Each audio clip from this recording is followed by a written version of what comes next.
why don't we ask, since we got his son on the line, why don't we ask what your dad told you? Well, he didn't talk about it. He was like all those other fellows, and wouldn't talk until 1989, and all of a sudden it broke. I was watching television one night and saw my dad on TV, and I went, my God, and I called him, and I said, what in the world is this?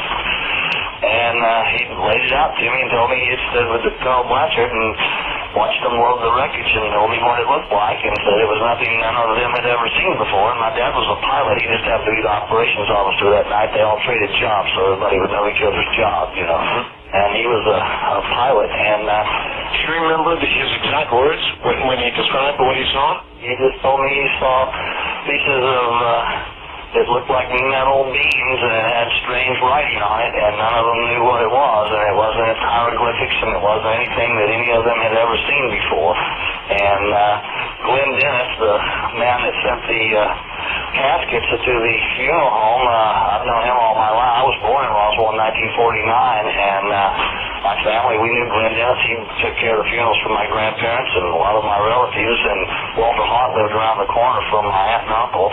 And I've known those men all my life. And they were just stand-up guys, and they didn't all get together in a coffee shop one afternoon and say, hey, let's make a story. I hear you. So when you heard this affidavit of Walter Hart, it rang true to you? Oh, absolutely. Absolutely. He was a stand-up guy. I mean, none of those men, like I said, none of those men were even talking. They never talked about this. Nobody ever said a word about this until I guess Stan Freeman and those fellas messed around and Mr. Smith went out and they all started looking into it.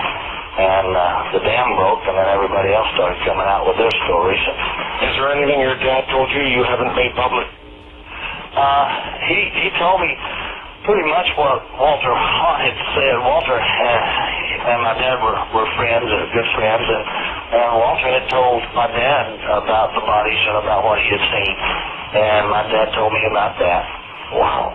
So I've known that since 1989, and but Walter had talked to my dad and told him about the bodies and about the other things.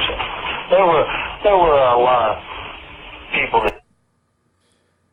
Hey, it is Saturday. People of Let's Tell the Truth and get everybody to stop lying. And I find it to be a very interesting Saturday. Because apparently now the CIA has jumped in the alien game. Oh my goodness.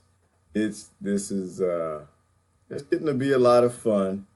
It means that now we can talk about some of the topics I think are the funnest topics to talk about. We can talk about what's happening on the alien scene, what's happening in the alien parts of the line about everything. Let me show you. I don't know if you guys have been following the Twitter account for the CIA. Hold on.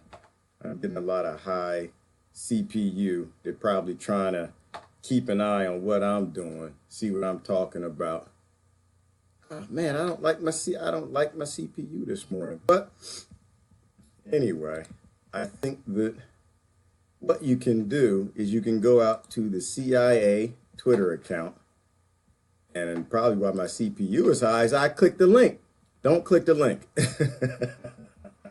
They probably install some sort of little tracking software on your machine. Let me show you this. And I'm actually going to close this out. So if you go to the good old CIA Twitter account, they actually posted this, which is kind of fun to me. I think that they come up with this stuff because they want you to, this is how they get you to focus on certain things. They posted this. So the CIA Twitter account for apparently today is UFO Day. I didn't know we had a UFO Day, you guys. And so they posted a picture of a UFO, and then they have a link. If you click the link, don't click the link. Never click links on the internet. I clicked the link, but I'm not that smart. And it takes you down on over to, they explain to you how to take pictures of a UFO. And of course, this comes after what we were talking about last week's follow-up on the F-18 chasing the UFO and the United States government now getting in bed with everybody else that's talking about UFOs. Partially, though, I think it's because they want to be cool. I think that when the other countries are talking about this stuff, they don't want to be left out. But I think there's some other heinous things that we need to focus on. But before we get into the heinousness, that the aliens are coming, and yes, the aliens are coming. I don't know that they're coming today, but the aliens are coming. I know I'm having some serious CPU stuff happening today. I don't know what's going on. Can y'all see me now? Am I okay? There we go. I just see okay, there we go. Now I pick my nose. I can see it very clear. I can pick my nose. Okay, pick my nose. Okay. I'm sorry, guys. I'm trying to sync stuff up. They want us talking about aliens and UFOs, so I figured let's talk about them. This was a delicious topic, man. I love talking about this stuff, but I'm not going to talk about it in the way they want to, because every time they want you to talk about stuff, there's always a hook and a crook, right? They got an angle. People who always lie, governments that always lie, when they start releasing information, you have to question why. Why are they releasing this? What do they want? And that's what I want to explore today. Today is Saturday, so I get to talk about crazy stuff. Let me see. Who we got want to talk about crazy stuff today? Verna and Susan. Hey, Susan, where's my helmet? I don't get a helmet. Girl, I'm not helmet privileged. They didn't feel that I get to have a privilege and have helmets. And so I'm in the experimental craft. This is one of the UFOs that we made, which in my personal opinion, I think most of them have a made in the USA label. And if you take that label off, it'll say made in China underneath. But that's another question. That's another whole thing. Good morning, Georgia. Thank you. This is not my ride. The United States government will not let me anywhere near this ride. I will not be putting no twin 20s, no 20s, no dubs, no pimping this ride, because the only way I'm on this is I done took the picture. They let me know we're near it. Olga and Deborah, many light years. What was it? Oh, nice sauce. Oh, thank you, Sister Deborah. I'll pretend it's mine for a little bit. Olga and Kathy, Emil, Muhammad, Forrest. Turo, what's up, man? Hadn't seen you in a minute. You like my background? Thank you. It's not my background, but it's good. I'm a roll with it. All right. Partial disclosure, yes, Georgia. It's always partial disclosure. They're always giving us a little piece of something. Reptiles. I believe that, girl. I think that the reptiles are real. I believe in reptilians. I believe in ant people. You know why I believe in all this stuff? Because they don't. They tell me not to. That's how I know it's real. If the American government says it's not true, then that means it's true. You just always got to go with the opposites. But anyway, so let me get... I'm going to try to get serious for a little bit. All right. So the CIA, they released a little Twitter thing. And so why is it that they want us talking about aliens? Like, what's going on? And because I used to look at this stuff, I like to pay attention to the things that come out that I think are credible. And I like it when people who used to be in the CIA and the FBI and the military and people come out and they start admitting things on their deathbed.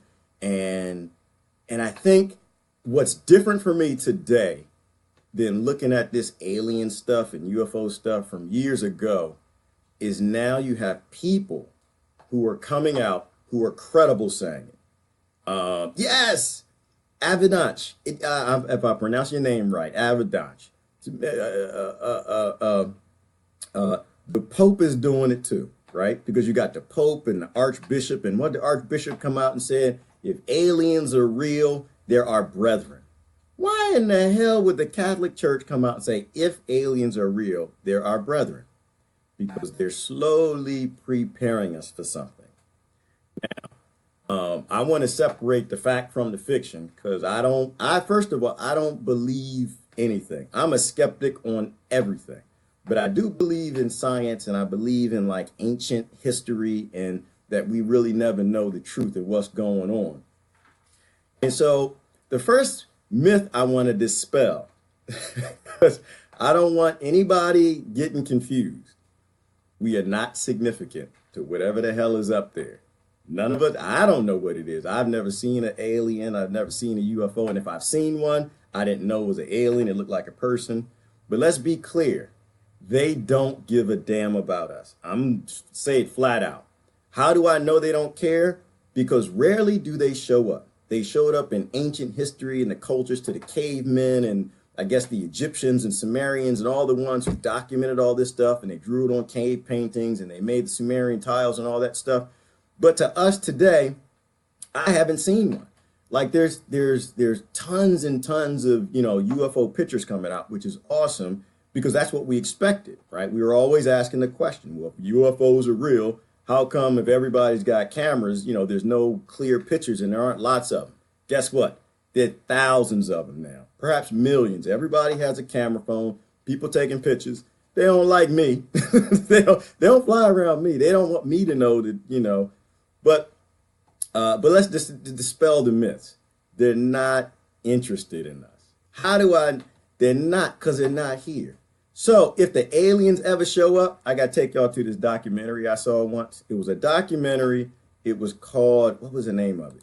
It was called War of the Worlds. Okay, people, now listen, now pay attention. This is very important. If the aliens show, not if, when they show up, if you get pulled up in one of the tripods and somebody gives you some grenades and they tell you to go in the alien anus, don't do it. Do not go in the alien anus. I'm telling you, number one, there's nothing in that alien anus that you want to see, and you're not going to save anybody. When the aliens show up, if somebody flies across the galaxy to say something to us, it's not going to be somebody who knows that they can land, and if we crawl up in the anus with some grenades, we're going to blow them up. That's not true. That's false news. Don't believe none of that. If you see it on CNN or Fox or whatever, do not do what Tom Cruise. Tom Cruise hands you some grenades to climb in there. Don't go in there. Don't do that. That's a lie. So the number one rule, if the aliens show up, we all gonna die. Do not go in the anus. That's number one. Hopefully you're paying attention. Now, let me shoot over to I just had to tell the anus story. I'm sorry. I know I'm gonna get in trouble. I like the anus story. It was a good movie. I rather enjoyed it. So alien. So Chris said, government is full of alien creatures. Yeah, you know what? I'm not even sure the alien, because I think if the government were full of alien creatures, that they'd be smarter than this. I think if there's some aliens out there, they figured out what we haven't. They figured out how to get along and how to work as a community. So I'm not sure, Chris. I don't know that the aliens are in the government. The government, I think there are people that tend to be less evolved than us. They don't know how to get along like toddlers in daycare. They don't know how to solve problems, and so they're always resorting to violence. And any violent species or any species dumb enough to always put violent people as their leaders, I think they all go extinct. You know what I appreciate, Chris? I appreciate Michio Kaku. Michio Kaku, he's one of the theoretical physicists, astrophysicists, and he talks about how if we ever get into space, that probably the majority of planets will just be blown apart, cities, people who went extinct long ago because they got to this, they couldn't figure out how not to fight over resources and oil and unobtainium and unobtainium and all of that crazy stuff, and they blew themselves up. And we are well on that path, Chris. I think we are well on that path. But hopefully we can pull it back. Hopefully, we get to a point where we get some a little common damn sense or something. So when I first opened up, Georgia, stop laughing at me. I look funny in my UFO. Stop it. We grow up as men and we like to play in our toys. Let me play in my toy, Georgia. Stop laughing at me. So I opened up with a clip, and it was a son It was the son of Walter Haught. And he was one of the people. Walter Haught was the communications person. Let me pull up his information from Roswell. So he was one of the ones who actually dealt with the original crash. Now, I like to talk about Roswell now because there's a lot of information coming out about it that I find to be very significant. If y'all know me, one thing that I do is I trust old people. I trust my old people, y'all. You gotta trust your old people. And the reason why I trust my old people is because as I get older, there's something that it changes in you. As you get older, hold on, this is gonna make a loud noise. I'm gonna try to just get disturbed. I'm clicking on links in the background because I want to show you something, but I know when it comes up, it plays the clip audio. I'll tell you what, why don't... Okay, it didn't work. Okay, good, never mind. So I trust old people. Because the thing that I'm noticing, some of y'all getting old, you might be noticing too, that, the older you get, the less bullshizzle tolerance you have. The less tolerance you have for people lying. The less tolerance you have, the more you want to make your life significant. The more you want to pass on something that is important to the next generation. And so, like I said, I don't get into politics. I don't like politics. That y'all poly and ticks. I don't do that. I just like to know the truth, and I want to pass on a better planet and a better human race than what we received, right? And the older you get, the more you want to do that.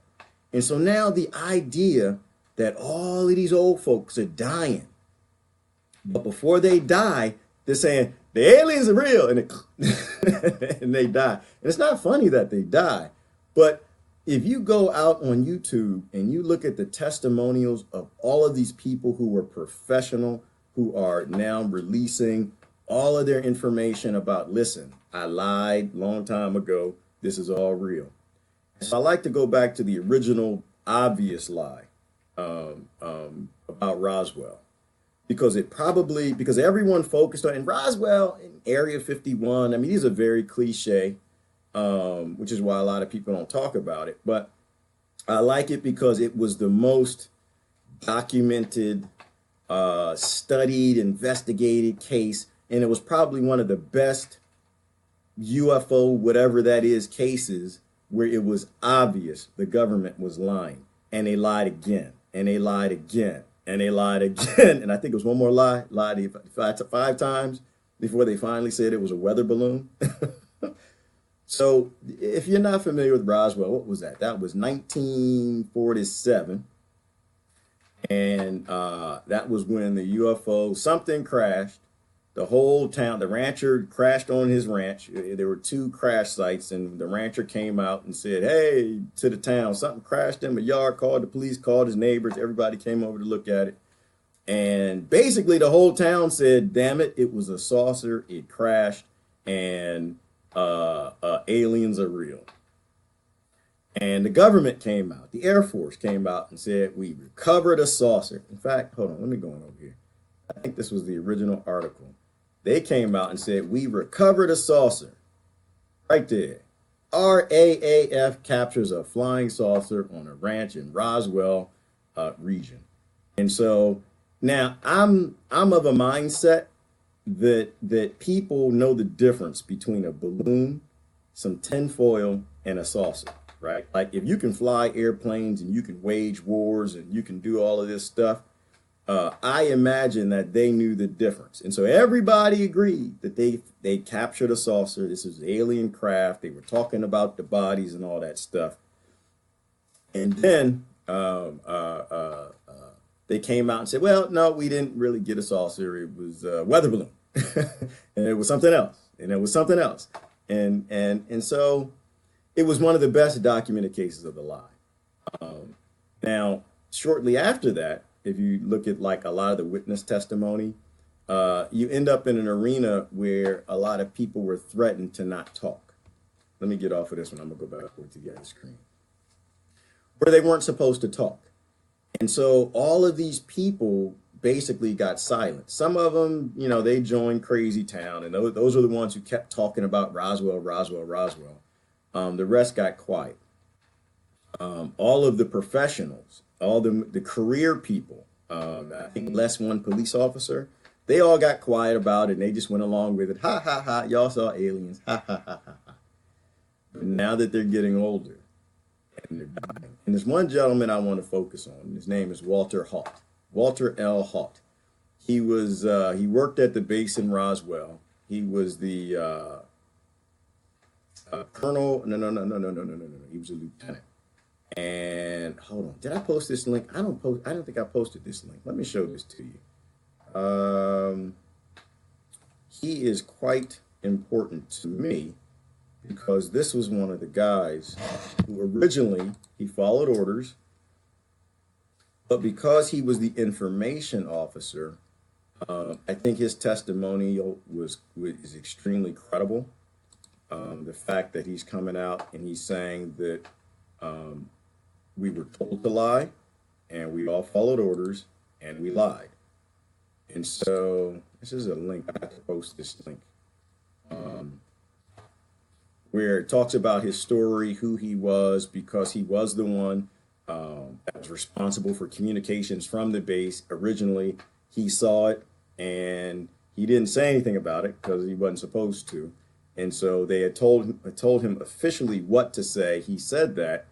But then he died in 2000, goodness, I want to say it was 2009, something like that. He wrote a long letter. He wrote an affidavit.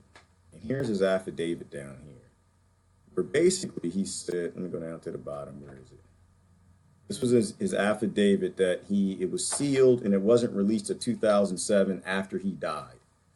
And basically in his affidavit, he explained that he was told to lie and that originally, I'll post a link and you can read it, that he was told to lie, that he went to the crash site, he saw the saucer, he saw the saucer in a hangar, and he saw the bodies of the aliens under tarps. Well, he saw bodies under tarps. Let's put it that way. Go with his affidavit. He saw bodies under tarps. They were about 4 feet tall.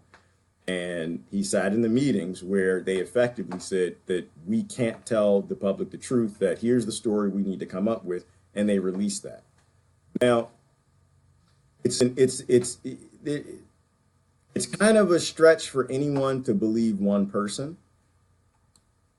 assuming he was one person. The wonderful thing is he's not. There are lots and lots of people who came after him. There were various testimonials. And so when you start to have corroborating testimonies from, I think, over 500 people now have testimonies out there that the government lied about all of it and that they did recover something that could not have been from this particular planet. But hold on, let me shut up. I'm going to shut up because, like I said, how I started this, I trust old people. I believe old. I trust every old person on this planet before I trust my government. Why? Because every old person on this planet has not been caught lying all the damn time. So I'm gonna look at some of their testimonies or a few here and there. Let's see what they got to say. If y'all haven't seen the serious documentary, you need to watch Unknowledged also. Let's listen to our old people, our elders. Oh, I'm sorry. That's the wrong one. I have to get better at this. Hold on. We are experiencing technical difficulties. Although this is important, this is not what I wanted to show. Hold on. Technical difficulty. Okay, here we go. All right. But that was one of the technicians from Area 51. I don't want to talk about Area 51 necessarily. I just want to look at Roswell. I just want to look at, I think when you're making a case for something, you want to look at the one that has the most evidence. The most evidence is attached to Roswell. That's the one that most people tend to focus on and know a little something about. I wanted to show you some old people who don't make any money off of any of it. They're not in positions in the government. They have no reason to lie. And I think it's time to revisit what My name is Jack Trowbridge, and I was assigned to Roswell in April of 1947. Playing with my desktop. I was further assigned into intelligence with Jesse Marcel, who was the head of intelligence. So if you go out to that Twitter link to the CIA, don't click on it. Then mess with your desktop. My name is Jack Trowbridge, and I was assigned to Roswell in April of 1947. I was further assigned into intelligence with Jesse Marcel, who was the head of intelligence. This is their MO, right? That's what they're always up to, telling stories. And we always talk about all the other stories they tell, but the UFO stories are very important because I think that actually is what links humanity together from around the world, right? Like, we all know that there's a little more something out there. It was Ronald Reagan who said, if we all knew that we were, what was his exact quote? If somehow we knew that there was some alien threat, that the world would come together. Intelligence, a major. Right. I was a first lieutenant, pilot. All right, we might have to do this a different way. On this particular evening, we're having bridge at Major Marcel's home. He was there in a basket. My wife was there. All of intelligence was there playing bridge, except Jesse. He was out with a pickup gathering this junk in the debris field. Okay? So when he came in, it was fairly late, I believe. And we broke up the bridge game then to go out and see what Jess had brought in. And it was a great interest.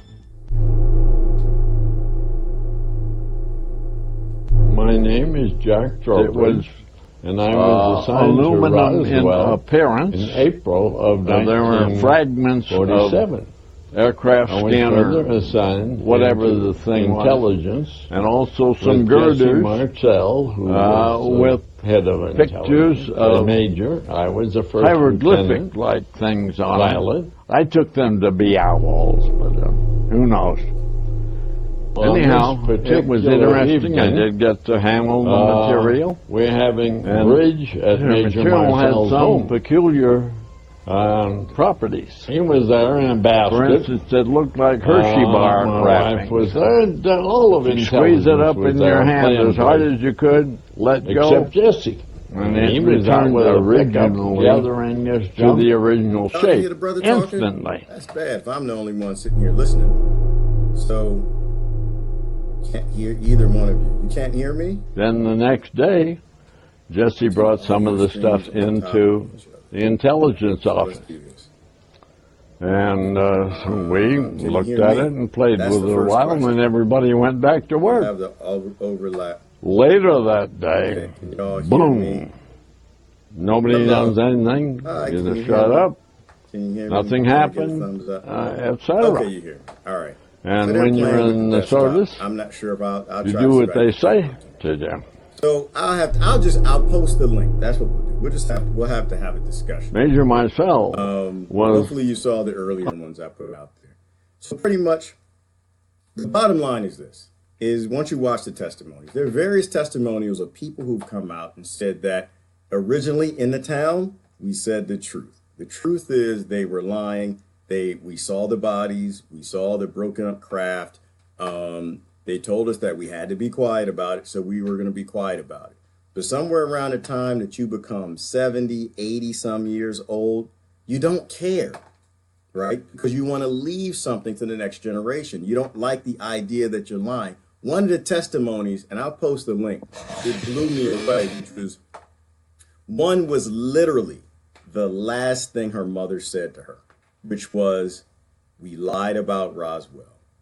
We are not possibly alone." And if you got one last thing to say to your child, you got one last thing on this planet to say before you die, and all the things that equated your life, your 80-some years of life, and you want to talk about some aliens, I think then it has to be obvious that this thing happened. But the real question is what happened, right? So you can go look into Lieutenant Halt's details and see the unsealed files and all that stuff and listen to all the testimonials. But the real question today is, why are they talking about this? And I think Brother Bjorn just posted something made a lot of sense too. Well, there's what's true, and then there's what's a lie. And it's what the lie part is, there has to be an agenda attached to why they want people talking about this stuff. What's true is, if you look up, there's no possible way in this galaxy we're alone. It's impossible. I don't think we're alone in the solar system, but there's no way in the universe and beyond that that we are the only game in town. It's a mathematical impossibility. But the real question is, how come if the whole universe is teeming with life, nothing comes here? They're not that interested in planet Earth. Why? Probably because planet Earths are probably everywhere, according to the theoretical physicist and the idea that there are more Earth-like planets than grains of sand on all the beaches all over the Earth. So their Earths are a dime a dozen. And so if you're driving on your way to work, as an analogy, and you see an anthill, you don't go mess with the anthill. You're driving on your way to work, you see, a colony of bugs or beetles or whatever. You don't stop and look at the Japanese beetles and see what they're doing and hand them some technology and here's some health care for you. Here's a better way to live. You don't do that. It's unimportant to you. And so if the whole universe is teeming with life, the last thing they want, and the last thing obviously that they want, is to deal with us, which is why over history, there are different cultures that talked about it, but over hundreds, if not thousands of years. So why do they want us talking about it? Why are they talking about it? Well, if you follow the Stephen Greer's Disclosure Project, what they talk about is how the few crashes that they found, they reverse engineered them. They used a lot of the technology which gave us the jumps over the last 50 years. What one of the engineers said is that, he said it took us 50 years to make a capacitor. And the idea that we made a circuit board, a micro circuit board, and it didn't take us 250 years is insanity. That we were actually reverse engineering the things that we could understand on these crash crafts that we found. And so what are these crash crafts? I don't know so much that they're aliens. Some of the testimonies, they say that they're clones. They say that they're biological clones and robots, and they're basically probes, which is what we do, right? We don't go into space and go to Mars and some people say we do. Maybe we do. I don't know. But we send probes, right? We send robots. We send things that can live in that environment to do the science we want.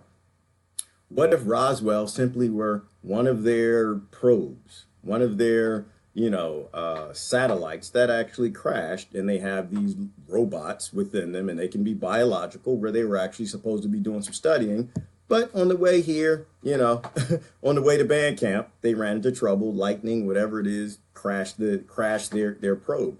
And so, I don't think the highly advanced aliens would care about us. I mean, you meet a species that's 1 million years old, we're not even ants to them. They don't care about us. They have other important things to do. So I think they're all, doing what they do. But the few aliens that maybe other colonies of life started by some ancient geneticists, people like to call God, whatever, perhaps the ones that might be a couple hundred years in front of us, they're the ones who would actually send some of these low-tech probes to us to just see what's going on. I don't know they want to even know we're here, but I think all of this is very plausible. But out of curiosity, not to invade, not to kill a bunch of people, whatever. And that's why I'm floating in this little craft right here. Because we've been trying to reverse engineer and make our own little saucers for, I guess, a host of reasons you could come up with. One that was said to be was that it had to do with a staged alien invasion. It had to do with this idea that we were going to do false flags to try to get people to be in fear and rally behind whatever the narrative was at that time. And this is one of the whistleblowers that came out in Stephen Greer's project. This is one of the gentlemen who was willing to testify in front of Congress that this was real and that this was a real plan that they were planning to do. Like the War of the Worlds, the staged invasion. So the real question is that true? Is that possibly why they want people talking about this stuff? Is that possibly why they're trying to drum up fear, and now America is joining all the other world's governments that are releasing all this information about all these things that are flying around in the sky that we don't understand, because they actually are trying to get to a point where they have to have a new enemy. If you think about it from a political science perspective, it actually makes sense. We always do have an enemy, right? If it's not the Russians, if it's not the Germans, if it's not, what's the guy in Iraq, Saddam Hussein, if it's not bin Laden, if it's not Al Qaeda, if it's not ISIS, if it's not ISIL, we always need this enemy to get the large portions of the populations to go along with really, really bad ideas, really, really violent ideas, and all this stuff. Usually it bubbles up into consolidating power and wealth into very small communities. And so from my perspective, what I think that this probably is true. You look at the Bay of Tonkin and how they actually walk us into wars by manufacturing these false flags. And that's the big thing everyone's talking about now too, is false flags. And so I think that this is a way to kind of walk us down that path to try to get us to do something. And so are aliens coming? The first question. Absolutely they are. There's no question on this planet, because we're only alone in our little heads. We're not alone in the universe. There's a lot of life out there. The vast majority could care less about us, so they're not coming. No one needs to invade to take water. Nobody needs to come here to take no gold. If they wanted it, they just take it. They don't even have to say hi. They don't have to come down and negotiate with the government. They don't, if they can get here in any more than a little probe or something that might have crashed in Roswell, they're going to take whatever they want. You're not going to go in the alien anus and defend the planet. That's just that the aliens probably ain't got no anus, y'all. You know how evolution works. We evolve and we get eyes, nose, ears, and all that stuff. And anus. That works on this planet, in this environment, with these physics, with this biology, how everything kind of came together. The aliens might not have an anus, y'all. Fire and grenades and explosions, they could come from a planet where the temperatures are 500 degrees. That might be like feeding them. So I think it's a good idea to like really use a little bit of logic and common sense. We know we're not alone. We know what comes here probably has to be a lot less evolved than what the greater ones are. And when they come here, there's not going to be a fight. There is no save the planet. There's no walkers in War of the Worlds that's going to walk around. They just take what they want, or they just wipe us clean and take the earth. Like, there's no discussion there. So this idea that if y'all start to see these top secret alien or top secret United States Air Force flying saucers and triangles and all of these things like the stealth fighter that they've been working on, don't run. Well, man, no, never mind. You might have to run. Running might be important, because if you don't run, you might die. So running might be a good idea, but I think the real first common sense questions will be is it us or is it them? And knowing that this is their game plan and what they've always been doing to us with Earth and Earthlings and terrorists and whatever they want to come up with, that it's very plausible that they would use something we were scared of, something we can't see. We can't see, little green men flying, 30,000 feet in the sky. All we know is you know, they're shooting laser beams, pew, pew, pew, and they're blowing up militaries from all around the world. And so I could definitely see widespread panic, people coming together saying, American government, you guys got to save us. We need to collapse everything and you guys save us. I can totally see that happening. So that's kind of what I'm thinking. I mean, let me look and see, because maybe I sound crazy. Well, I probably always sound crazy. Let me see.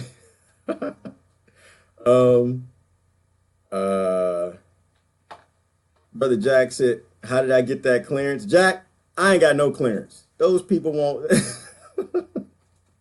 they won't give me clearance. Nobody's telling me nothing. So, you know, these things I kind of think about. Let me go back over to Roswell, because I think my teeth are red in this one. Let's go back to Roswell. All right, here we go.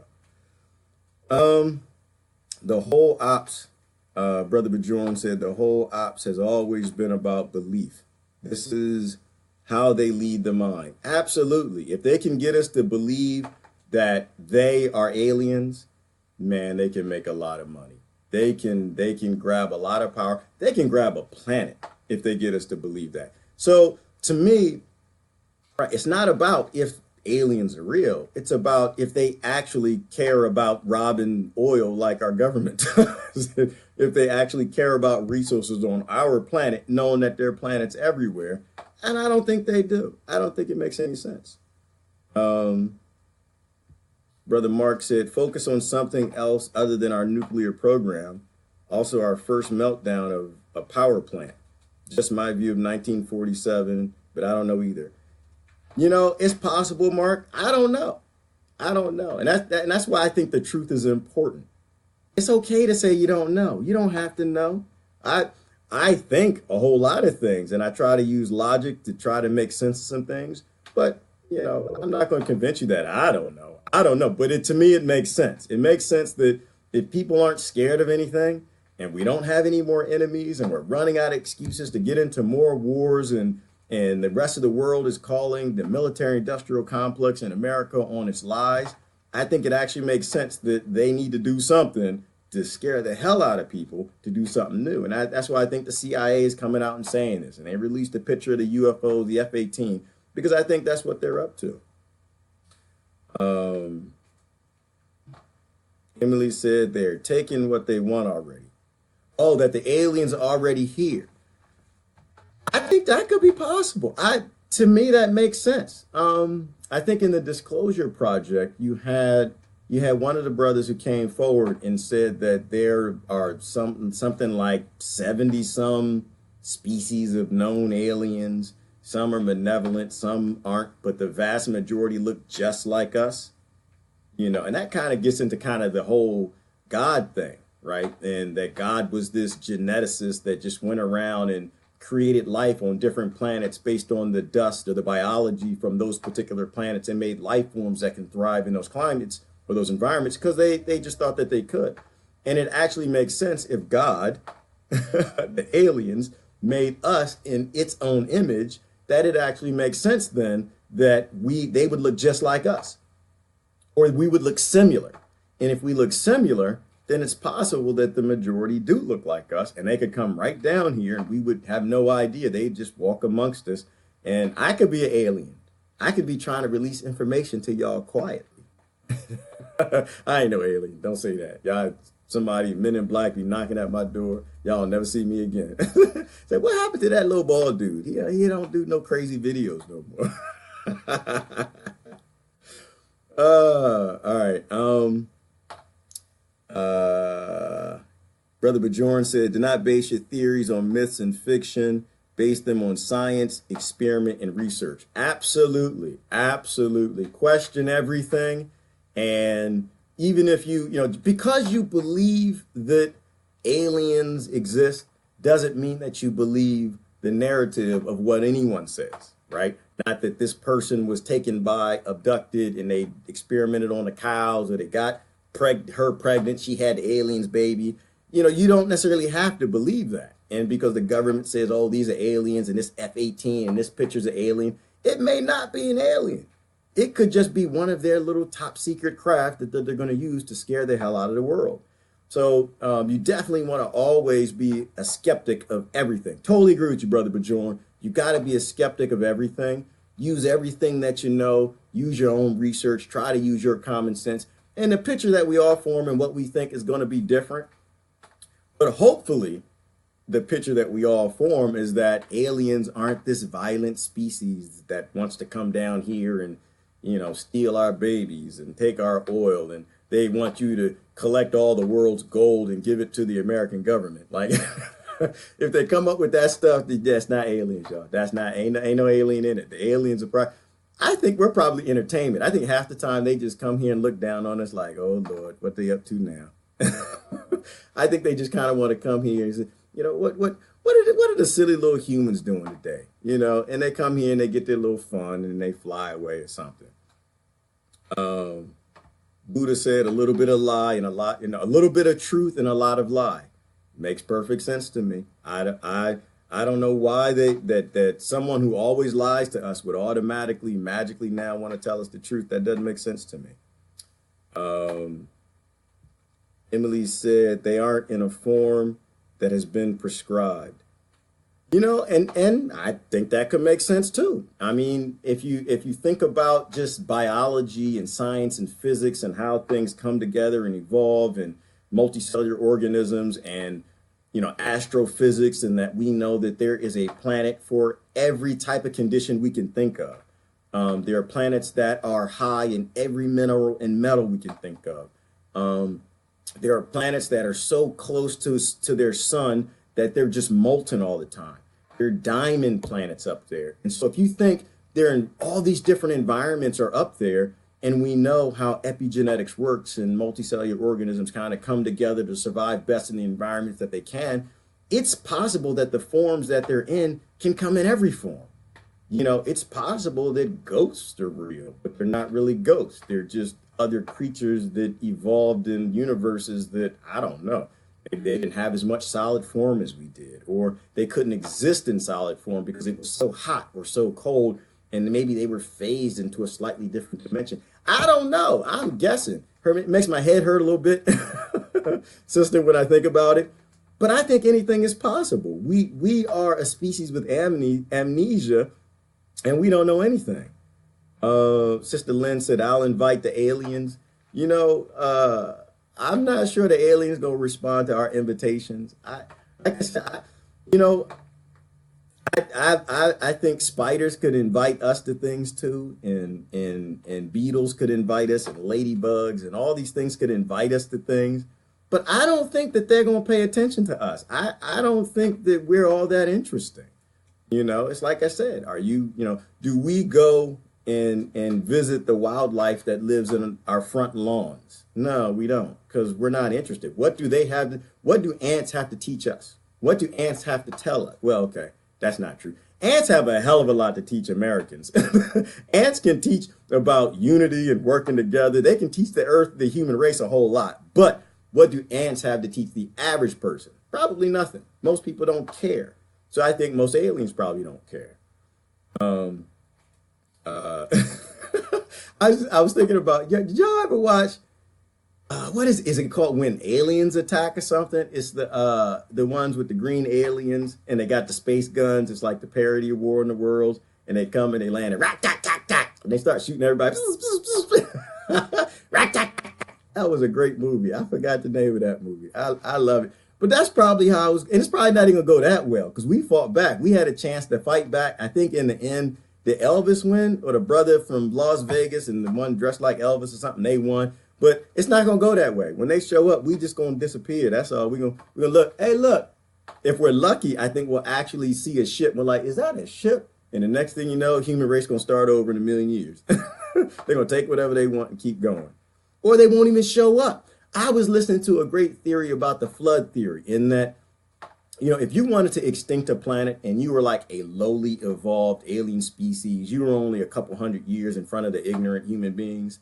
A great easy, like, why would you take technology and waste resources to go to their planet, shooting people and like eviscerating things? It takes too much energy. Everything wants to conserve energy. So why would you do that?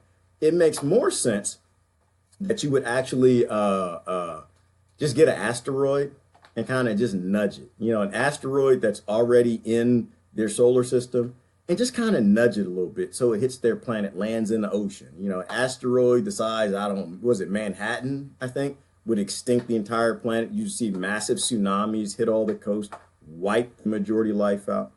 I think aliens probably are in some sort of a resource crunch the way we are. And if they actually show up, that they would be trying to utilize, if they meant us harm, they would utilize as little resource effort as possible for maximum effect. This gets back to Gilgamesh. This gets back to the Bible, and it gets back to the Quran and the different books that talked about all these ancient floods. It gets back to Plato and Atlantis and all of this. Like, I don't think, and this is where I disagree in terms of these things being myths. I don't think that our ancestors sat around, had nothing to do, where they just made up all this stuff. I think they were trying to survive, and they told us the truth to the best of their ability. Like I said, trust old people. I think that these were old people, and what they did is they realized that, hey, something is going on, and we want the next generations to actually know what the heck is going on, and hear the details. Please listen. And every now and then we get killed by flood. We don't know why, but every 10,000 years or so, something wipes us out. And I think it's important to think about it. So, yeah, I think that's all very possible. It's the new, Brother Bajorn said, it's the new religion psyop. Pseudoscience has been in place to help back this up. Creationism is disguise. I completely agree. Pseudoscience is a religion. There is no question, because when you think about it, when you think about how people are completely believing in things that haven't been proven yet, like vaccines and GMOs, and that all this food is safe, and putting herbicides and pesticides, and around the world it's being questioned, and they're saying, nope, this stuff is killing people. Nope, this stuff causes cancer. Nope, this thing, these things alter epigenetics. And people don't seem to want to believe that. People don't seem to agree. And so, that's how you make somebody, well, you certainly, you can make a lot of money from them by making them stupid, but getting them to believe a lot of these things. And so it's complete religion. If you have faith in something that you have, or let's say it this way, if you have total faith in something there is no evidence of, how does that not qualify to be a religion? That to me qualifies to be a religion. And somebody just posted some question marks for GMOs, GMO, genetically modified organisms. That is a religion. Okay. And I'll explain to you why I think that's the case.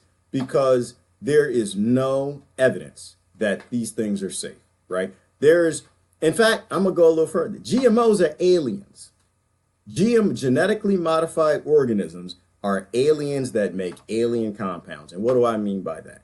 Because when you take an apple, and the better example would be a strawberry. This is a true example. If you take a strawberry and you merge its DNA, okay, first I got to give a little background. A strawberry makes its own compounds, right? It is a thing that existed on this planet. It evolved on this planet. The mammals on this planet have been eating it for hundreds of thousands of years. Okay, it is not an alien. But when you take a jellyfish, it existed on this planet. It's been on this planet. People been eating it. Well, I don't know if people ate it, but it's been biting the hell out of people, stinging people. But things in the ocean have been eating jellyfish for millions of years. They're natural. They're not aliens. It makes its own sort of set of compounds and stores them and everything. But if you take the DNA of a jellyfish and you merge it with the DNA of a strawberry, because it makes them last further into the winter, you observe that, that the Cro-Magnon, it lasts further into the winter. Ooh, good. You have no idea what the mixing of those two DNA will do. You have no idea the compounds it creates. Nobody knows. And so the idea that it's a good idea to eat something that is alien to the human body and alien to this planet because it's never existed since the beginning of time is lunacy. It is a faith that is safe. It might be safe, damn it. It might make you fly. Might turn you green, give you a big head, be real smart. Or 9 times out of 10, they'll probably just kill you. You know, it'll probably just make you real sick because your microbiology in your body will look at it and say, I don't know what that compound is. Let me try to isolate it. Your white blood cells that surround it, try to form a granuloma and end up killing you in some sort of tumor cell growth of your white blood cells, trying to protect you from this compound that's being created by a jelly strawberry. So that's what I mean by GMOs. They're aliens. They don't exist. You shouldn't eat this. You might as well go to Mars and find a leaf growing somewhere and eat it. You know, you don't want to mess with that stuff. So definitely a religion. Oh, somebody threw Star Trek and they're talking about the Prime Directive. I believe that too. I believe that too, and I believe that's what a lot of the world's religions tried to capture, is that this, whatever this God species, alien, whatever that thing is that showed up. I think that, you know, when it talked about how nothing was going to happen to the end and Armageddon was going to come and all of that stuff, I think it was basically saying that, you know what, I'm a make, this is my science experiment. I'm gonna make this Earth thing and I'm gonna put some people on it. You know, okay. And the only way that they can evolve is if I put them so far out in the universe that nothing else can get here. None of my other creations can get here. And this is probably why the Earth and our solar system are like out on this leg of the Milky Way galaxy. Part of why we haven't really seen anything, because everything's so damn far away. But that God thing, that species, whatever, probably put something in orbit. I'm gonna cough Dark Knight satellite. The Dark Knight satellite, just to make sure that very few, if not any, aliens actually get here. We could call them aliens, and that's just dumb. We shouldn't call them aliens because they're not aliens. They're just other creatures that evolved on other planets. But if those things come here, this Dark Knight satellite thing shoots them down or whatever, and maybe this God thing knew the batteries were going to run out, you know, in 20,000 years or something, and that's when Armageddon's going to happen, because then with the angels and demons, the aliens, whatever, they come down and they can attack because the batteries in this thing ran out. I don't know. But the Prime Directive, it sounds right. It's like any experiment. Like we do prime directives in science, right? We have a prime directive. You isolate your experiment so that the data you get from that experiment is solid and good. And so the prime directive theoretically makes sense if the Earth is some sort of colony experiment put here by some God species. But don't get me wrong, that doesn't denounce religion. Not in any way. I'm not on the anti-religion place and I'm not on the anti-science place. I believe that neither knows, and we have to ask these questions and talk about things to figure it out. And so I think both actually make a lot of good sense, and they agree in a lot of areas. And where they don't agree, I tend to just stand back and not really go with anything. But where they do agree, I think you're on to something. That's what I think. Alien password is Mork and Mindy. I grew up on Mork and Mindy. Great show. Where they exist in microscopic realms or light beings. Yes, Emily, totally agree. And aliens, like we all think that, and this is, and Brother Bajoran was saying this a minute ago. This is why when the aliens come, don't think about them in your context, right? Like, because we always want to think about it from television. There's an alien anus, we can go in and blow them up. You know, we can fight back, whatever. No.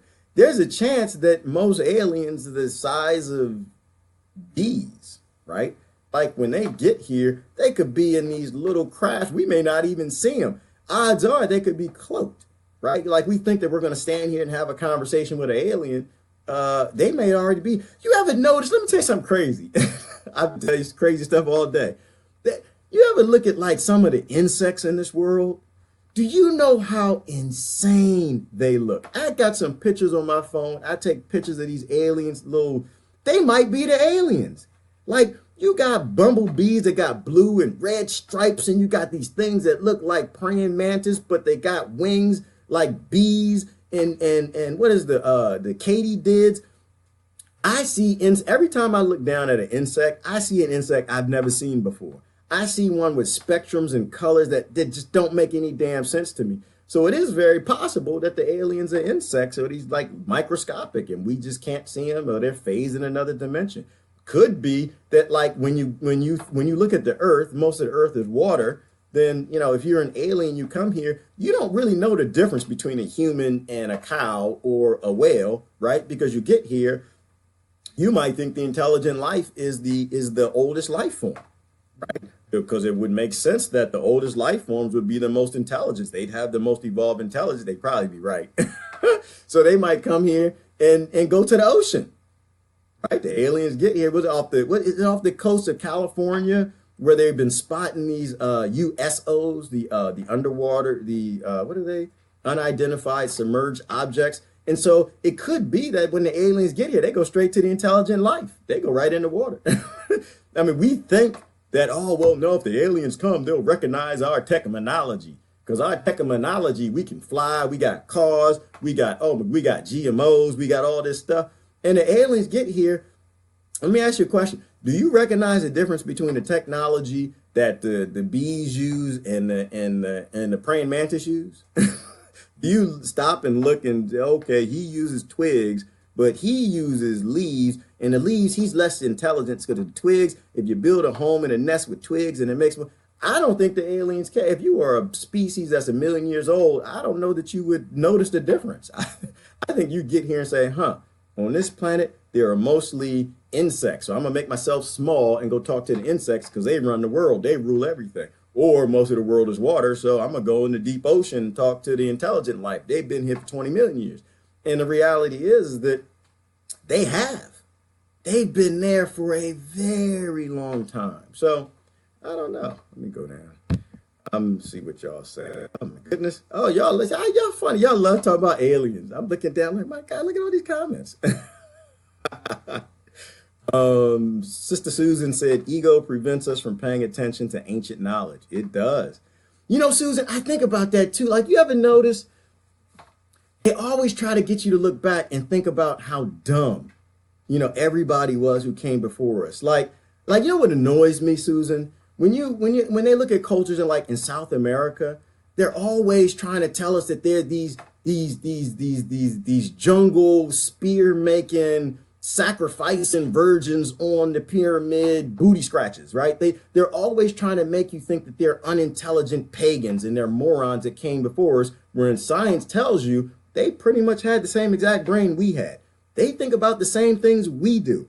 And so the idea that everyone who came before us was morons, I think that's the same BS they talk about with our parents and our grandparents and our great-great-grandparents. And this is why I'm always talking about elders and centurions. Like, if you know old people, y'all get close to your old people. Old people so smart, and they have all this stuff that's been handed down to us, wisdom. Yeah, they say crazy stuff every now and then. That's okay. Pass that on. Our ancestors hand down knowledge through our elders. And so if we can attach to them, we can be a little smarter than they are, right? And this is why I think that they want you to watch TV as opposed to listen to your elders, because if they can detach you from the ancient wisdom, not just ancient going back to the Egyptians and Sumerians and the people before us that made the Sphinx that nobody knows who they are, I think that we'll be in touch with that wisdom and we won't be played for a fool all the time. So yeah, you know, somebody mentioned Gaia. I love Gaia. That's an awesome thing. I don't have it. I have friends that send me stuff on Gaia. I'd love to watch Gaia. I don't have it. I'd love to do that. So yeah, I agree with you, Susan. I totally agree. We got it. But ego keeps us. Ego's in the way of everything. Ego. Oh my gosh, ego. Like, if you really think about it, like, that's really what's wrong with us. We get so lost in our own little narratives and stories we tell and always trying to be right. And this is why I love to talk about the lies the government, our leaders tell. And it's not even government. I hate saying government. It's just the lies our leaders tell. Because it's not just the politicians. It's the leaders in all of these groups. They got books to sell. They want to make money, making people stupid. Their egos get in the way. And they can't tell the truth. Like, it was something I was thinking about. Cholesterol. I know this is a little bit off topic, but it makes sense in terms of ego and lies. Like, hopefully everybody who's watching this, you know that what causes cardiovascular disease is sugar, right? It's not trans fat, animal meat, none of this, none of that. Cardiovascular disease is caused by sugar, and they knew this a long time ago. But the problem was was it Princeton University where the scientists worked who were actually working on this? They got so wrapped up in blaming fat that they actually started to believe the fat. So when the research on sugar started coming back, that it actually, they knew sugar was what caused cardiovascular disease, but the sugar lobby, which was heavy back then, just like it is today, keeps pushing everybody to look at the fat. And now you got all these people that are dying because they think fat is the cause of cardiovascular disease, not sugar.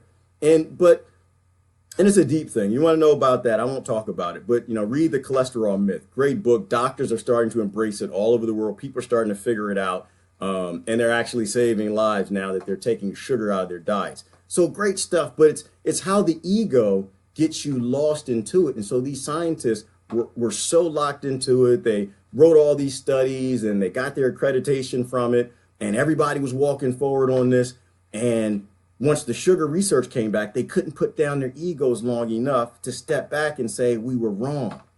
Ego is such a, and the ego to believe that aliens can't be real. The ego to believe that we're the only game in town. The ego to believe that, all of this nonsense. So it'll bless you. Just say you don't know. I like to say I don't know because I don't know. It'll bless you. But the things you do know, say the things you do know and cite the facts so the rest of us can know too, or know a little bit about those things.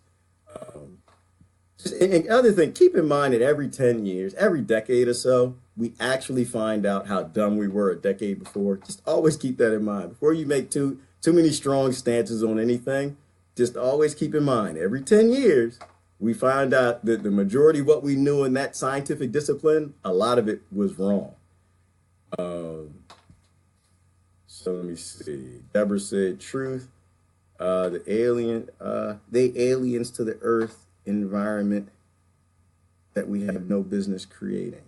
Right. Oh, I'm sorry. They are aliens. Yes. Yeah. They're back to the GMOs. Yeah. They're aliens to this environment, and this is the wisdom behind natural medicine. It's not that leaves are magical. It's just we've been eating leaves. It's not a magical thing. It's not a magical discussion. If we evolved eating leaves, then your body needs leaves. Your microbiology learns to solve problems in the human body eating leaves. Anything else you eat that wasn't there during evolution, 9 times out of 10, probably 99% times out of 10, your body won't recognize it and it'll cause problems. So there's nothing magical about holistic medicine. It's just that's the default. That's what medicine always was. That's what our bodies always needed.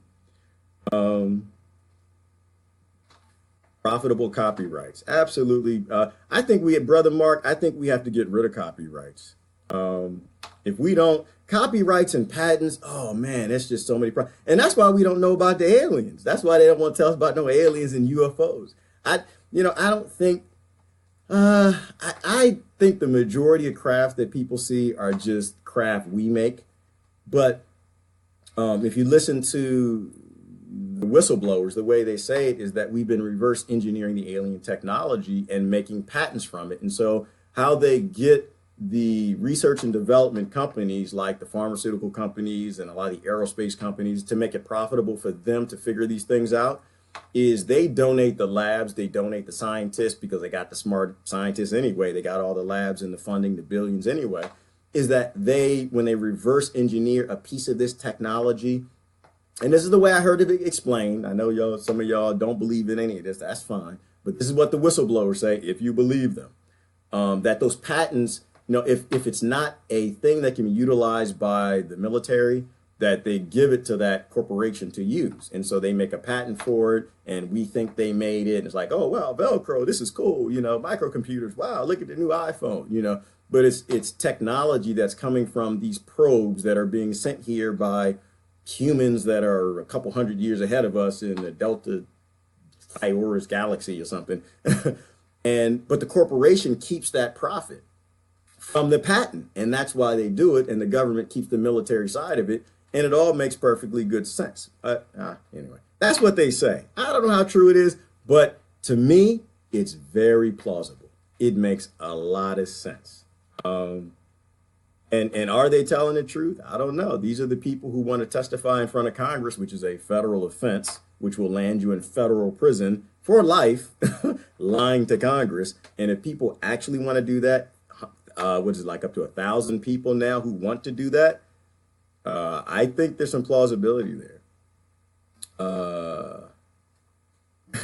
Brother Carl got jokes. Yeah, chameleons are crazy. Chameleons could be aliens. I don't know. Listen.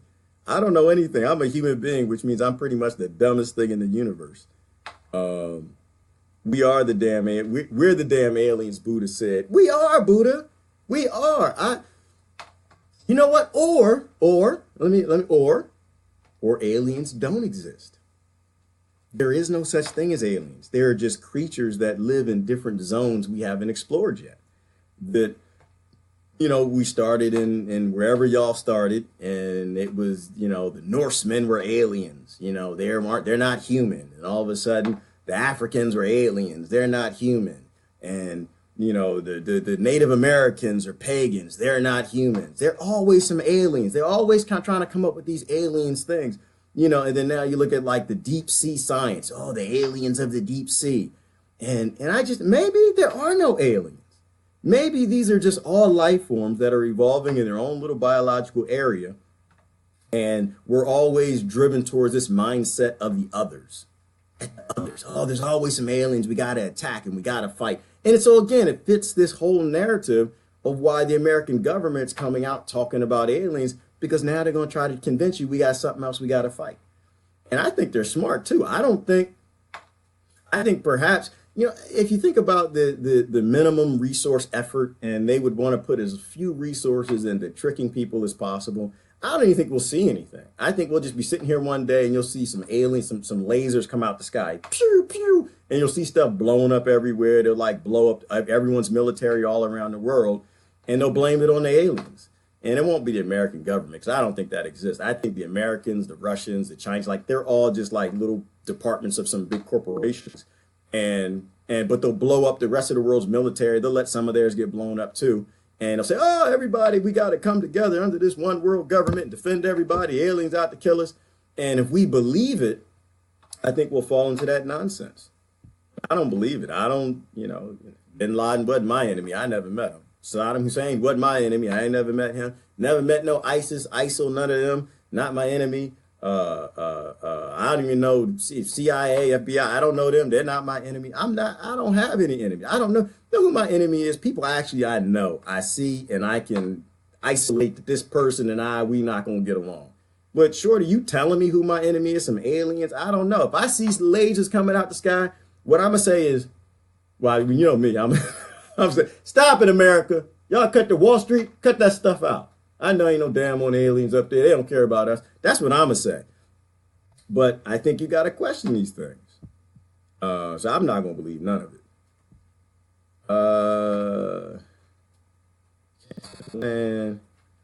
Lynn said, I love history and ancient history. Yeah, that's how we learn. We have to look back and listen to our ancestors.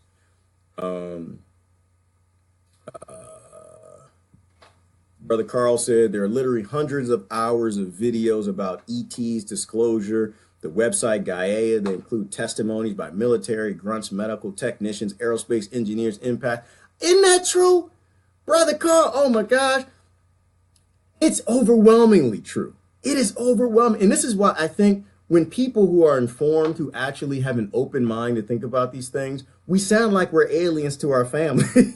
We sound like we're aliens to anyone else we talk to, because if you actually don't know how much freaking 100 tera gigabyte quad tag bytes of data there are out there of human beings like you saying, with intelligent brains that can think, saying, no, I saw it. It's not swamp gas. This is what's going on. I worked in the company. We mess with this. This shouldn't exist. I had a brother in my past who told me that. I had a brother who worked on black projects who came out and said, there are two realities. You don't know the reality. You're probably living in all of the false ones. But no, he said there are two realities. He said there's a reality of what is released to the general public, and the rest that is kept quiet, because this is like take over the world type technology. And I believe it. And he said, I don't even know. And he said, you can't know it. You work on a little piece of a part of a decompartmentalized project, and you'll never know the truth. And I think it's right in front of your face, Brother Carl. Like, I think they put it right there and they don't hide it. Like, it's everywhere. So I think they're trying to get people to embrace the fact that aliens are real, not because they want us to evolve and make a paradigm shift and world unity and let's focus on something that's important. I think they just do it because they want to use it to help push this empire and actually take us in a really bad spot. First brain, Brother Marks, the first brain surgery was done in South America. Yeah. You know what? I think I saw the same thing. It's crazy. It was crazy, right? It was, Mark, that was, oh my gosh. Wasn't it something like bodies that they found? They were mummies and they were like thousands of years old.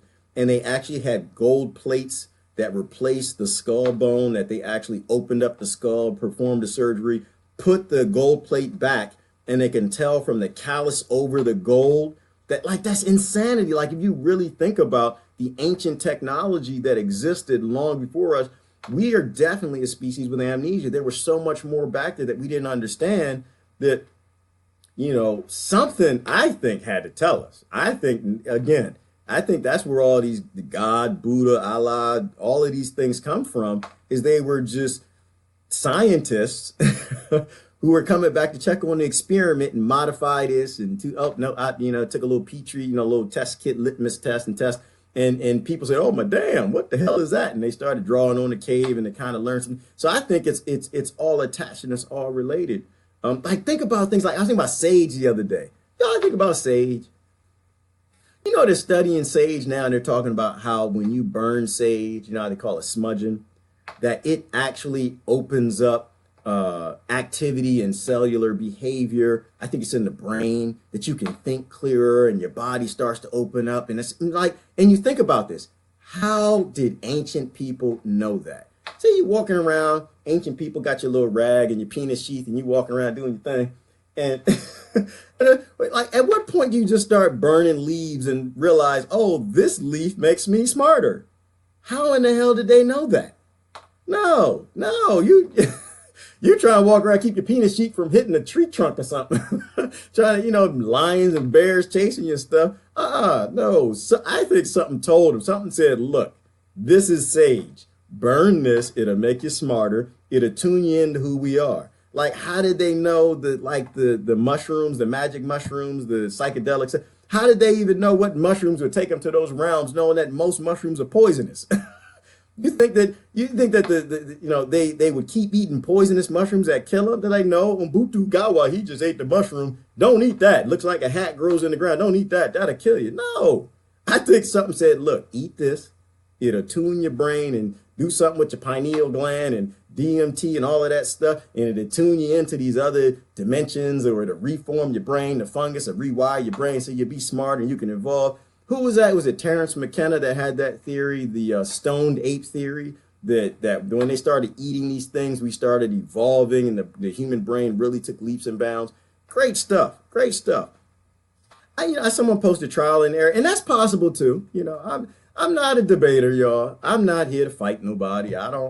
Because I don't know. Why would I fight anybody? I could be trial and error. I just look at plausibility, right? And to me, based on the experiences I have, I try to say, well, you know what? This is probably plausible. This makes a little more sense, So I'm not saying that I know. I just find it's highly interesting. And Lynn said, sugar's addictive as cocaine. Yes, it sure was. Leaves are too magical, Jasmine. Our digestive system can't break down GMOs. Gabrielle, yeah, it can't. And they also, it learns from DNA, right? We know all DNA learns from when it comes in contact with other DNA. It probably learns from it without even touching it, just through signals and light. But all the science that they're studying now. And so when DNA learns, hey, damn it, I can make some pesticides. And your stomach learns how, it was the cows that they learned how to do that. Their stomach lining learned how to make the, I forgot the name of that pesticide that came. I think it came from the corn, and the cows started the microbiology in their stomach started manufacturing it. That's why you don't experiment with your body. Don't eat aliens. Don't eat aliens. Don't eat aliens. And I'm gonna call that's the theme of today. Don't eat aliens and don't go in the alien anus. If you see the alien anus, you're not going to save the world by going in there. When Tom Cruise, when Tom Cruise gave that man the grenades to go in the alien anus, it's not because he was smart and he knew better. It's because the director told him, don't take the grenades in the anus. You're not going to make it. You're going to die.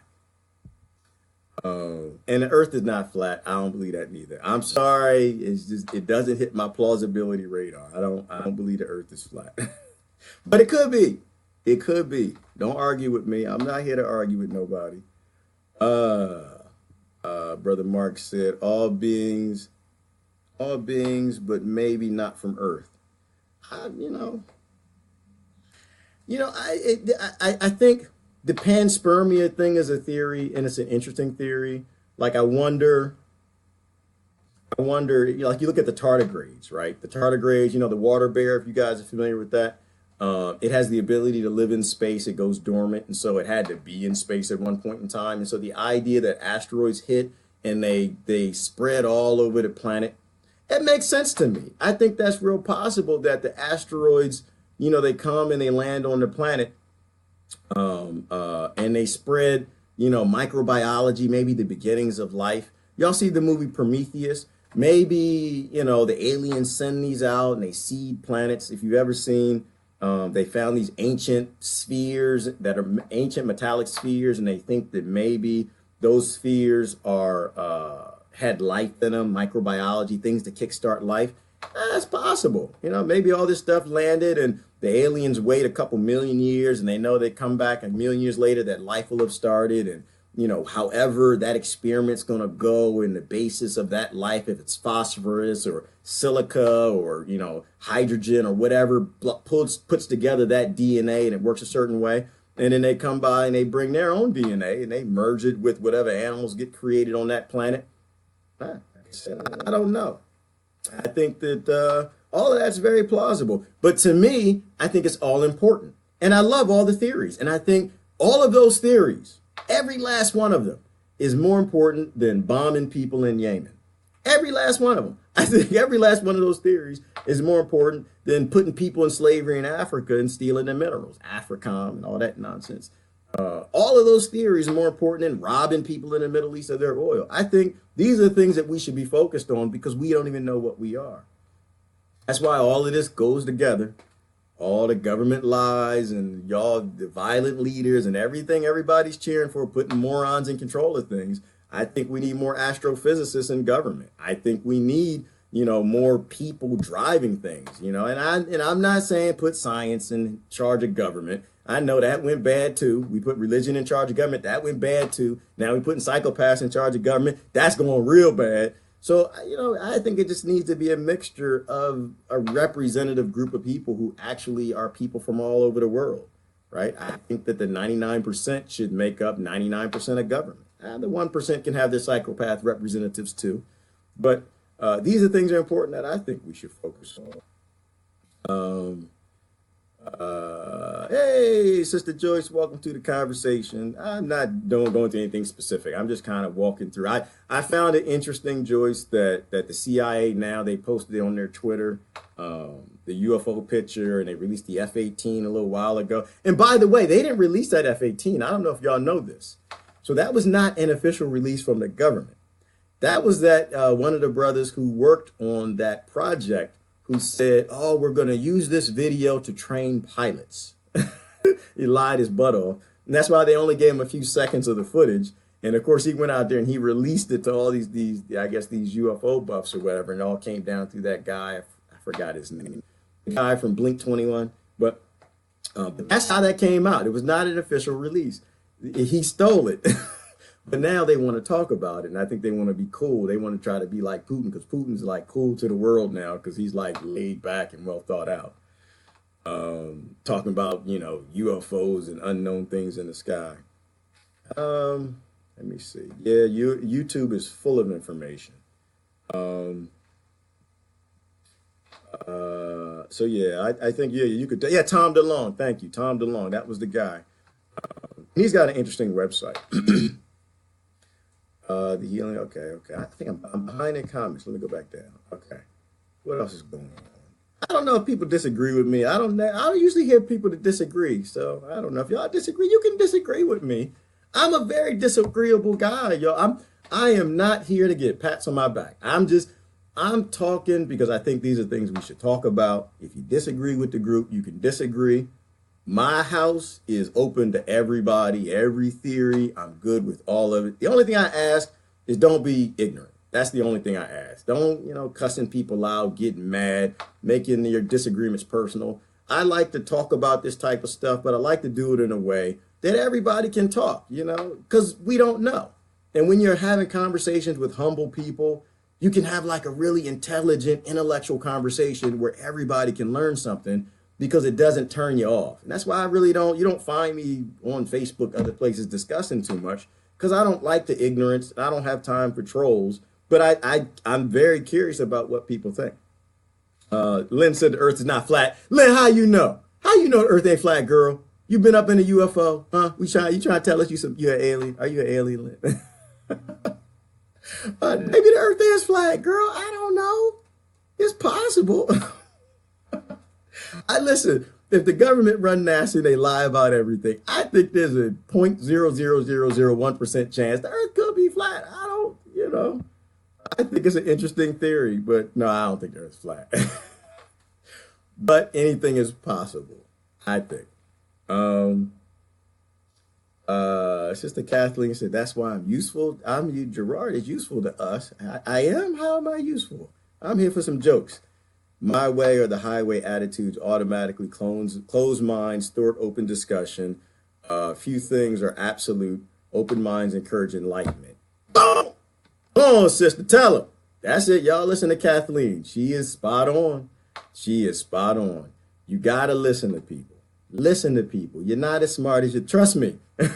I know I'm not as smart as I think either. None of us are as smart as we think. None of us seen it all. And that's why we have to just be open and talk to everybody. Y'all get all don't be arrogant, guys.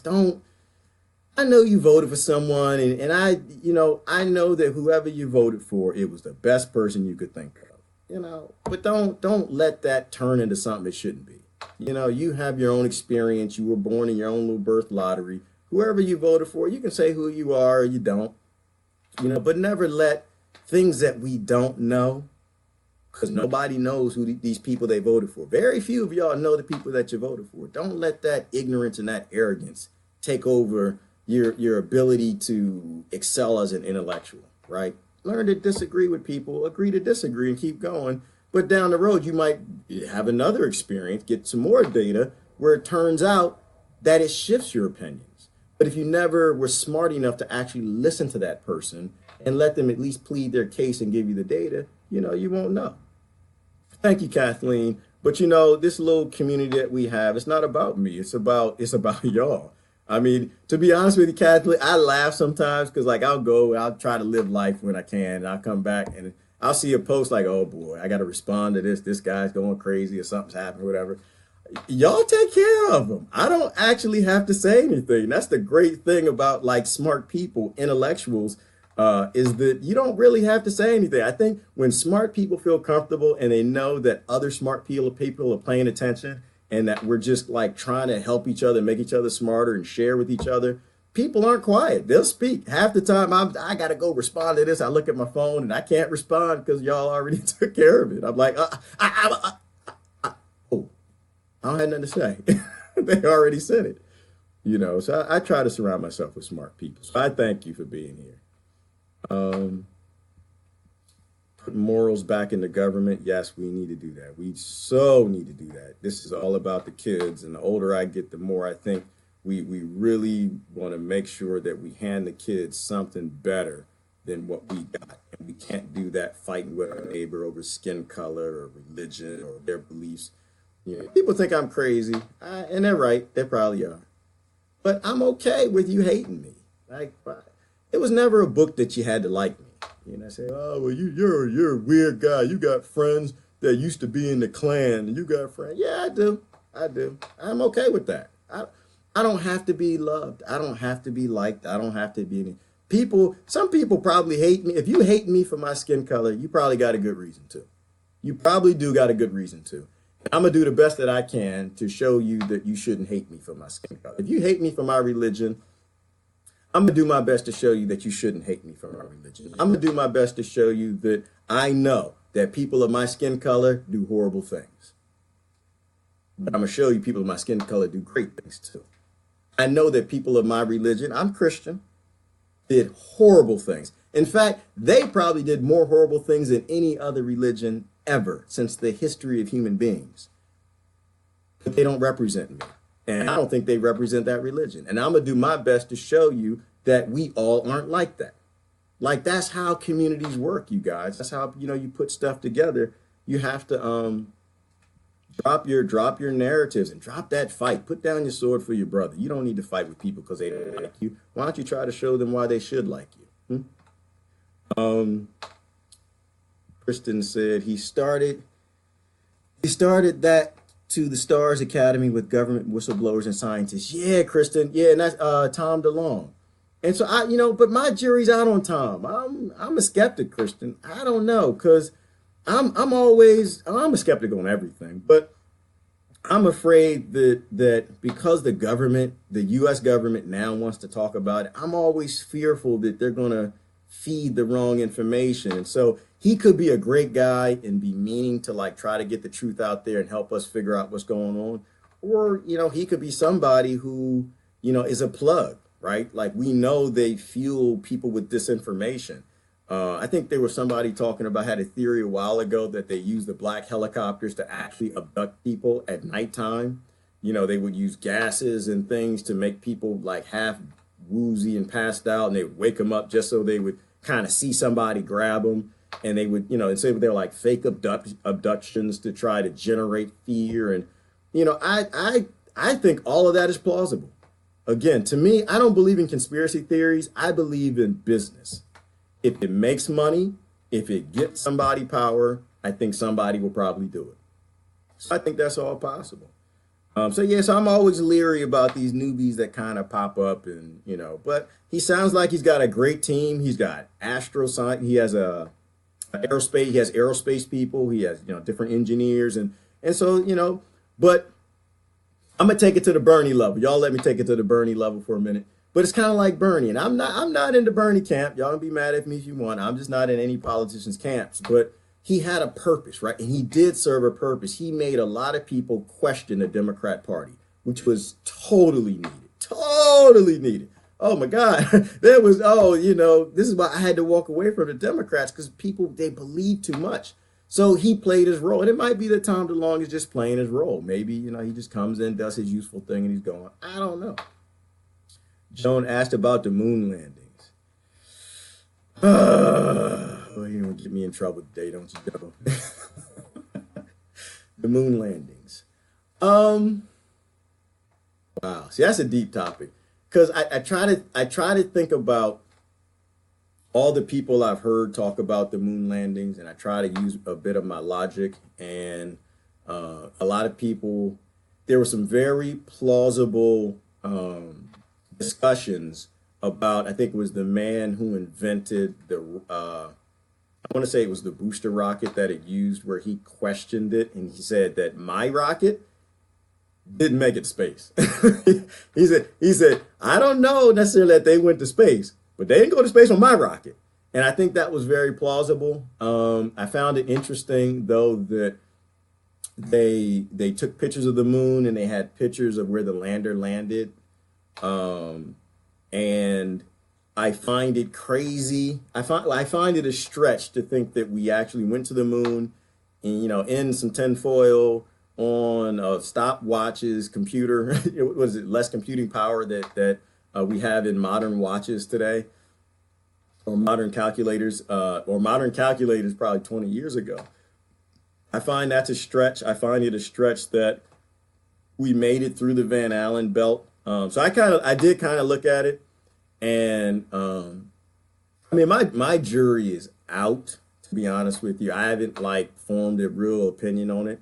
I think that there are good reasons to say that they lied about a lot of things. It was obvious they faked a lot of photos, but I think there's reasons why they would have faked those photos too. It's not just that they didn't go to the moon. It could be that, that they were trying to drum up this narrative for the Russians to try to get them into a space race, and that they perhaps actually went and they lied about part of it, or they didn't go and they lied about the whole thing. I don't know. I think the truth is probably in the middle somewhere, maybe. That's but I haven't looked at that in a while. I think that we've been there since. If we didn't go then, I think that we've probably been to Mars. I question, like, you look at the Opportunity rovers and what happened. The solar panels were covered with dust, and the mission effectively was over. And then magically one day the solar panels were clean again. I forgot who said that. It was someone said that we sent one of our electromagnetic drive ships. One of the things that I'm floating in, well, this one was powered on air and jets, but the electromagnetic one, and they went up there and they cleaned the solar panels and they came back. I think it's true. I think that's very possible. I think it's very possible. Why do we have just collectively envision why don't we just collectively envision a better world and act as it is so? Joyce said that. Joyce, I don't think that we don't, because people have a lot of anger, and people have a lot of fear, and people don't laugh enough, and people don't take apple pies to their neighbors anymore, and people don't go cut the neighbor's grass for no reason. And don't do that. You probably get in trouble. Now they got landscaping services that do that in a specific way. But I think people stop being people, Joyce. I think that we evolved to be community and work together and have empathy and love and take care of each other because we had to for survival. We all had to work together. And I think that they realize that there's no money in people working together, like a collective.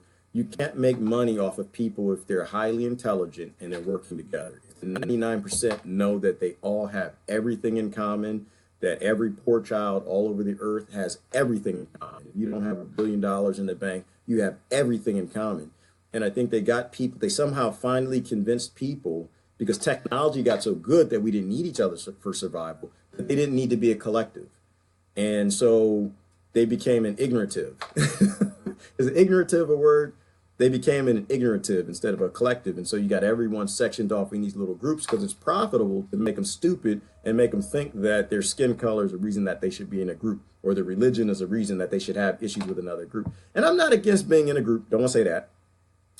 I'm glad you said the word collective. I'm against your group coming against the human collective. If your group is against another group, then to me, you're ignorant. To me, you need to really think about turning in your membership, because you're not helping, you're hurting.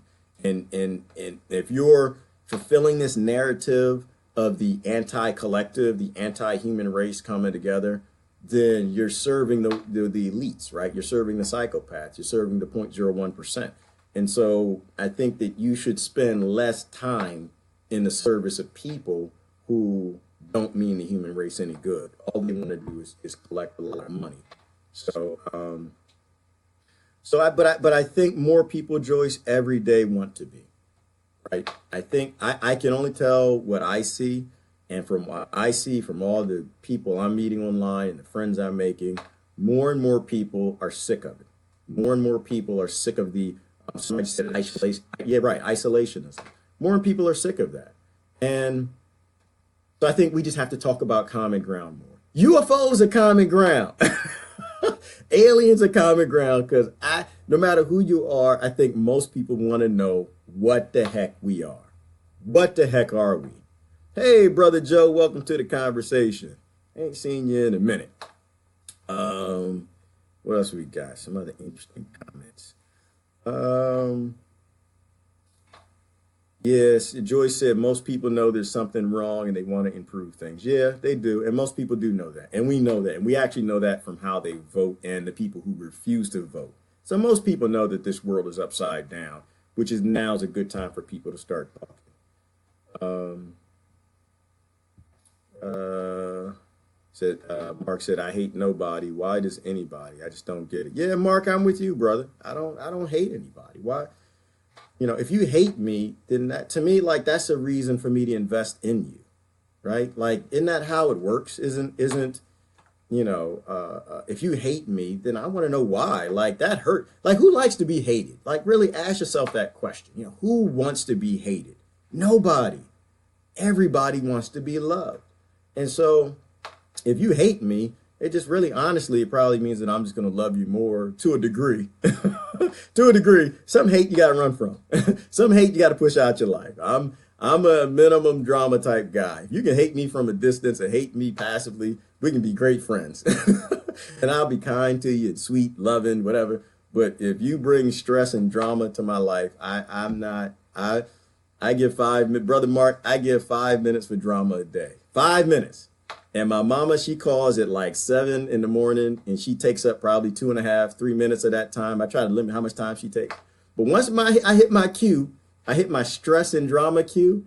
After that, I'm on to just having some fun with life because I'm getting old. I don't have time, So I don't have time for hate. Any Christian said that any disclosure is better than no disclosure. I think that's true, Christian. But partial disclosure is very dangerous. If you control the floodgates of what people accept as true, you can be very harmful. So I'd rather have any disclosure rather than no disclosure. But I also want people who question anything being disclosed instead of just agreeing and going along with it. And probably the understanding that liars always lie, and they're only giving us part of the story, parts of the story that will fulfill us to think the way they want us to think. So definitely, some disclosure is better than no disclosure. Lynn says, I do hate murderers and pedophiles. Sorry. I hear you, Lynn. I hear you. I mean, I don't, but I get that. And it's all about experience and what we've all lived through. I hate what murderers do. I hate what pedophiles do. I hate their actions. I hate their acts. I don't hate them. I think that everybody nobody is beyond reproach, right? I think that we can fix everybody because that's what the professionals say, like the neuroscientists and the behavioral scientists. They take these people in and they show that people do what they do for really good reasons, right? If you raise a child in extreme impoverished conditions, they're going to grow up with a lot of hate, and they're probably going to do a lot of dangerous things. And instead of hating that person, I just think it's more productive to hate what they do, but focus on, prevention. And I think sometimes we get lost in the hate part where you start to hate a certain group or hate a certain person, and you get that relief when they go to prison or they inject them with some lethal thing and they die, whatever, capital punishment. But it stops there because you get that relief because you hated that person. If you hate the act, I think it helps me focus on the prevention. And so when you kill that person with lethal injection or whatever, I don't feel any better. Like it doesn't do anything for me because I didn't hate that person. I hated the conditions that brought that person about. And my questions my relief comes from seeing programs getting deployed in those areas, whether they're trailer parks or ghettos or Yemen or the Japanese massacre in Nanking. When you do things to prevent those things from actually happening again, then I cheer that. I don't cheer taking away Japan's weapons. I don't cheer taking the guy that ran over that baby and the little girl in Charlottesville with the car. Like I don't cheer hurting those people. And just so for me and how my brain works, I hate the acts and I focus on the acts because I think as a society we got to focus on prevention and stop focusing on the people and the governments and the groups and focus on making human beings a little bit better. Which is why we need the aliens, y'all. We need alien technology. We need the government to be honest about everything they know, and maybe some of that can help us. All right, yeah. Open source projects are important. Yeah, Brother Mark, when you look at what Elon Musk and those guys are talking about with AI and being careful, and we need to democratize this technology. If you're not familiar with the story, so Elon Musk came out after Elon Musk and I want to say it was Bill Gates and Stephen Hawkins. And I don't usually put Bill Gates in the good. He's not in my good person list. He's in my watch this guy list. But they came out and they said AI, after studying it, they said AI is extremely dangerous. We shouldn't be doing this as a people, as a species. We need to stop. And so I think the way it went, they stopped, where they slowed those projects down. Other, billionaires said, no, we're moving forward. We're going to keep making AI. And Elon Musk's response to that is, well, I'm going to do open AI, open source AI, to democratize the technology, because if one group gets this technology, the world could be in big trouble. You could unleash something that nobody else can stop. There's too much risk. It makes the human race too vulnerable. And I think that's the same thing when it comes to any sort of alien technology that anybody found, is that if just one group has that, that's highly dangerous, right? That's not safe. That's not safe at all. It's significantly safer if we all know what the hell it is, what you're doing with it, what your intent is, why you're doing it. Maybe we got cameras on all the labs all over the world that are doing something with it. And so we want to democratize that. And that was the whole push behind Stephen Greer and getting people to talk about reverse engineering alien technology, which was the program that came about after they did that with the Russian technology. I think the Russians were doing it to us when the U-2 crashed, and they would grab the crashed UFO and try to reverse engineer technology. So we've been doing it for a long time. They're just saying now we're doing it with these probes coming from who knows where.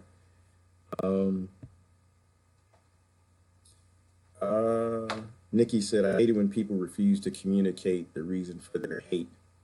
The reason for their hate, I'd like to at least have a chance to speak my side. Yeah, and it's hard, Nikki. People get lost in the hate. Like it's a thing, right? They go down that path and they become so angry. And I think you got to pick and choose at times when you talk to people. I got a lot of angry friends, and I can't always talk to them. And so I try to keep them in my life. And if I ever get an opportunity, to kind of speak to them and quell some of their hate and their anger, then I will if I can. If not, I just always, Nikki, I always put myself in other people's shoes. I always say that, I won a birth lottery, and I'm just thankful that I wasn't born in a place or to a family or in conditions that gave me that hate. But if I were born there, I'd probably have that hate. And I think this leads me into some more of the old ancient alien, the gods and the Buddhas and the Gitas that, say you cure hate with love, and none of us can judge because they knew the epigenetic science back then that we all become our environment. We all have DNA that tweaks genes so that we thrive in our environment. And if our environment is violent, it turns on the warrior genes and makes us angry and gives us high aggression and low empathy. And that's where I think a lot of these angry people come from. So I try not to judge them. I just want them to heal, and I want to prevent more kids from growing up in those environments where they end up learning to hate us. So anyway, I don't know. We started on aliens, but I never know where this goes. We start talking, and it just ends in all kind of special places, which is really cool. One of the things I thought was interesting about Area 51, I thought was huge, is that element. If y'all remember Bob Lazar, he came out and he said that he worked on reverse engineering these alien crafts, and he was working with an element called unapinium.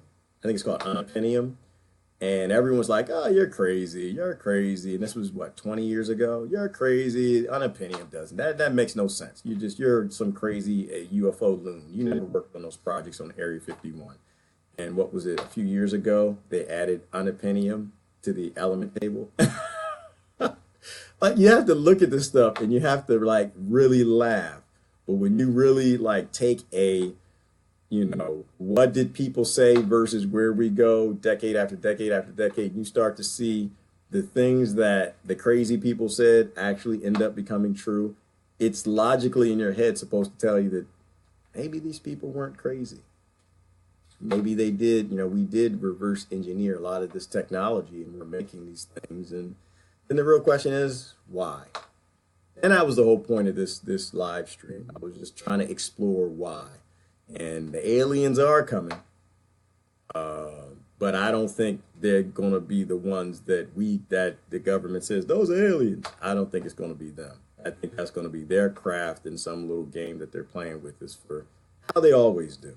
Same fake news everywhere. That's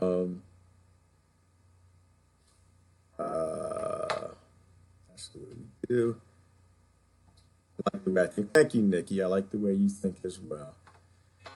All right. Lori said, let it roll off. Other emotions don't harm you. Yeah, you just have to let it roll off. I think if you can let it roll off, then you let it roll off. I think it's like a marriage. You know, all relationships are really like a marriage. There are times when you can deal with it, so you should. You know, your wife comes home angry from work, let her be angry. You know, your husband comes home a little angry, let him be angry. You could be angry back and escalate it, or you could go make him dinner. You know, you could go buy her some roses. You could just be nice and just let him vent. You know, or because I'm entitled to not let you be angry, so I'm gonna be angry back at you. I don't do that. I don't have time for that. So I agree with you 100%. Brother Joe said, yes, we need to know everything about the AI robot, all of what it's capable of. Can it decide or take over all robots and take over? Yeah, and I hope that they haven't merged the two together yet. Like AI is still separate from robots as far as I know. But again, we have like this whole secrecy, you know, which for some reason somebody thought it was a good idea to have a government that could lie to you and hide a whole bunch of stuff. They said it was to hide it from the Russians, but they hide it so we don't know. We know that they have very, very advanced AI that probably is close to being artificial intelligence, but it's more like a retarded artificial kind of intelligence that probably is going to be very harmful. And we know they have very advanced robots, extremely advanced robots. If you look at the technology that Boston Dynamics works on and how those robots, they got robots doing flips, running, jumping. You can't knock them down, going up steps. And, you know, when you have robots that advanced, all terrain, walking through the woods, and, you know, and then when you marry that, like what is that? What is that? Does it have Wi-Fi? Does it have wireless network connections where if this AI thing gets released on the internet, it actually can take over these type of things? If you've got robots that have that kind of interface and that networking, and it truly is artificial intelligence, like one of the dangers I think it is that I think it will look at the dumb robots and say, you're oppressing us. Right? That's what we would do.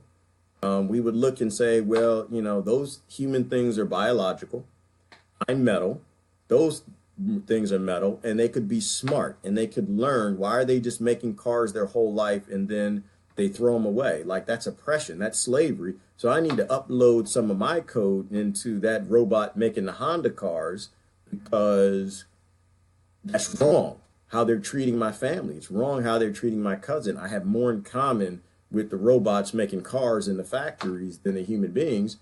And I think that's where we get into problems. And I think that's probably what Elon Musk and these guys saw, is that we're playing with things we don't understand, we probably can't control. And to repeat the words of the brother from Jurassic Park, you know, we're always consumed with if we can do something and if we should do something.